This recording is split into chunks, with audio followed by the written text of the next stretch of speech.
Mayor Ron Nirenberg signs off on a revamped Alamo Plaza. San Antonio Democrat groups gather to support the Go Vote No campaign. A former Bandidos member is sentenced to 13 years without parole for a retaliation killing near San Antonio. And a new training facility prepares firefighters for the unexpected. This is your Express Briefing podcast for Wednesday, October 3rd. Subscribe to this and other free content at expressnews.com/podcasts.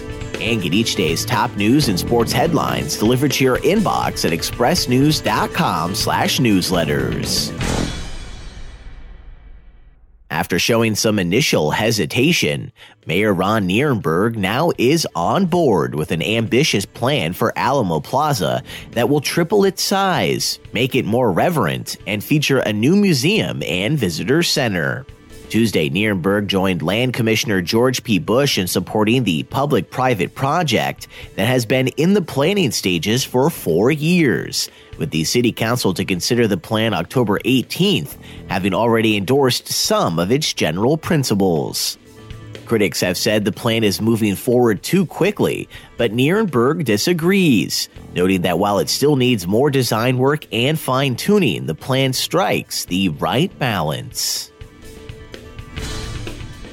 A day after a major Republican leader also called for voters to reject the amendments, Tuesday, representatives from several local Democrat organizations called for San Antonians to stand up against the local fire union's 3 controversial charter amendments. During their news conference, the Democrat groups also announced an August endorsement of the amendments by the Bexar County Democratic Party. Next week, there will be another meeting of the county party where precinct chairs may consider rescinding that endorsement. Monday, the outgoing Speaker of the Texas House of Representatives, San Antonio Republican Joe Straus, also encouraged local voters to reject the fire union's amendments in the November 6th election.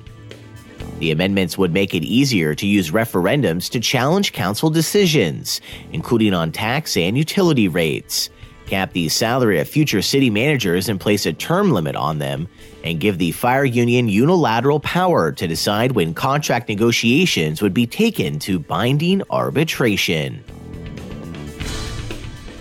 A former Bandidos member who participated in the biker club's killing of another man 16 years ago will now spend 13 years in federal prison without parole, plus 5 years of supervision after his release. 50-year-old Frederick Cortez was charged in a racketeering case that took down the top leaders of the Bandidos Motorcycle Club, and in October of 2016 was the first to plead guilty in the case and cooperate with federal authorities, pleading guilty to murder in aid of racketeering in the death of Robert Lara, who was ambushed and shot at a picnic rest area south of San Antonio in January of 2002. According to court testimony, Lara was killed because he was suspected of slaying a Bandido in late 2001. And Tuesday, dozens of firefighters, joined by Mayor Ron Nirenberg and City Manager Cheryl Scully, gathered at a former East Side warehouse for the official launch of the Scott Deem Training Facility, a new center built in the wake of a May 18, 2017 strip mall blaze that killed Deem and left 2 others injured. Following a February Texas state report that identified 11 mistakes that were made as firefighters battled the massive blaze at the Ingram Square Shopping Center, including firefighting operations, the accountability of commanders, and training preparedness. The new training center opening comes as the San Antonio Fire Department braces for a federal report examining the circumstances surrounding Deem's death. And that's your daily San Antonio Express News briefing for Wednesday, October 3rd.